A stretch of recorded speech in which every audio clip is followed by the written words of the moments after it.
Corona virus. આ નામ સાંભળીએ ત્યાં તો ધ્રુજી જવાય, હાથ પગ ઠંડા થઈ જાય. કારણ કે કોરોનાના કહેરને પૃથ્વી પરના દરેક માનવીએ નજરો નજર નિહાળ્યો છે.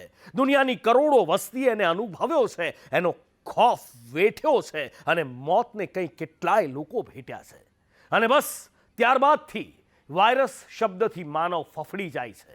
બીજો એક વાયરસ પણ ફૂંફાળો મારી રહ્યો છે. આ વાયરસના કારણે કોવિડથી પણ ભયાનક બીમારી ફેલાઈ શકે છે.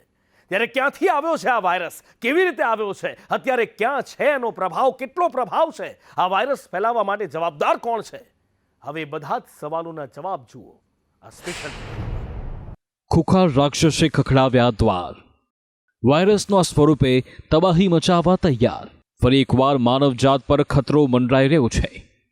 કોરોનાનો કાળો કહેર તો આ કાળા માથાના માનવીએ જોયો, પરંતુ આગામી સમયમાં વધુ એક વાયરસના કારણે તબાહી આ દુનિયાએ જોવી પડશે. આ ચેતવણી નિષ્ણાંતોની સ્ટડીમાં સામે આવી. કોરોના ચામાચીડિયામાંથી આવ્યો હતો તેવું તારણ હતું. કોઈ પણ વાયરસ કોઈ જીવમાંથી આવતો હોય છે, પણ આ નવો વાયરસ પીગળતા ગ્લેશિયરમાંથી નીકળ્યો છે. માનવામાં ના આવે, પરંતુ આ હકીકત છે. મહત્વનું છે કે ગ્લેશિયર નીચે વર્ષોથી પ્રાચીન બેક્ટેરિયા અને વાયરસ દટાયેલા છે. જેમ જેમ ગ્લેશિયર પીગળતા જાય તેમ તેમ તે ખતરનાક વાયરસ બહાર આવવાનું જોખમ વધતું જાય છે. ગ્લેશિયર પીગળવાથી વાયરસ બહાર આવ્યું છે.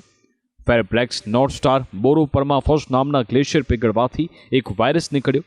વર્ષ 2015માં આ વાયરસની શોધ થઈ અને વાયરસને નામ આપવામાં આવ્યું અલાસ્કા. ફેબ્રુઆરી 2024 સુધી આ વાયરસના કારણે 7 લોકો સંક્રમિત થયા. ચોંકાવનારી બાબત એ છે કે વાયરસના કારણે પહેલીવાર એક વ્યક્તિનું મોત થયું છે. જે વ્યક્તિનું વાયરસના કારણે મોત થયું તેને અલાસ્કા પોક્સ વાયરસનું સંક્રમણ હોવાની ખબર જાન્યુઆરીના અંતમાં થઈ.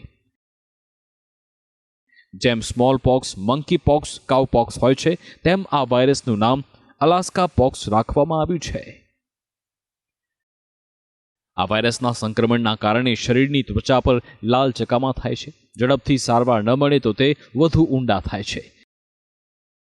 તે બાદ તેમાં પરુ ભરાય છે, જેના કારણે શરીરની માંસપેશીઓમાં ખૂબ જ દુખાવો થાય છે. આ બીમારીથી સાજા થવામાં 6 મહિનાનો સમય લાગે છે. જે શખ્સનું મૃત્યુ થયું તે વ્યક્તિની ઇમ્યુનિટી ખૂબ જ નબળી હતી. માણસમાં આ વાયરસનું સંક્રમણ ફેલાય છે તેનું તારણ હજુ સ્પષ્ટ થઈ શક્યું નથી. અલાસ્કા પોક્સ વાયરસથી જે વ્યક્તિનું મૃત્યુ થયું તે જંગલમાં રહેતો હતો અને એવી આશંકા સેવાય છે કે તે શખ્સમાં વાયરસ તેની પાલતુ બિલાડીમાંથી આવ્યો છે. બિલાડીમાં વાયરસ તેને કરેલા શિકારમાંથી આવ્યો છે.